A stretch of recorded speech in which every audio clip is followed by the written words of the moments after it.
What rights immigrant workers have? If you do not have a union, you have almost no rights.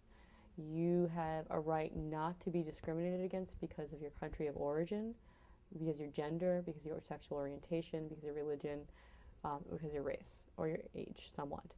But good luck trying to prove that, right? You have a right to minimum wage, and you have a right to a workplace free of harassment. And again, good luck trying to prove that. You have a right to overtime in certain jobs. You have a right to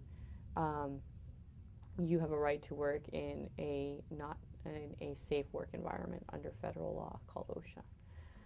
And you have a right to form a union. But again, these laws have no teeth for the most part, so good luck getting them enforced. If you have a union, you actually have a contract that spells out the rules, and you have other legal protections.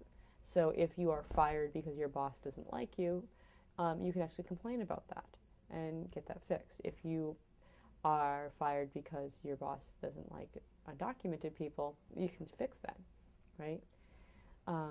Whereas if you don't, it's kind of a lot of trouble trying to figure out what your rights are and how to enforce them. What are the most common problems immigrant workers face? Because our laws are more punitive than they are protective, what winds up happening is undocumented workers feel trapped in their working conditions and feel that they can't complain, and as a result are exploited.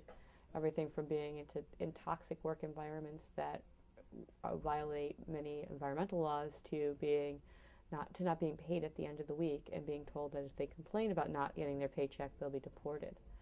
And that creates just this climate of fear and harassment. And as a result, it hurts other workers. Other workers can't compete with folks who are working for nothing, right? And these other workers, then their wages are depressed in the race to keep up with the ever declining wage floor and benefit floor.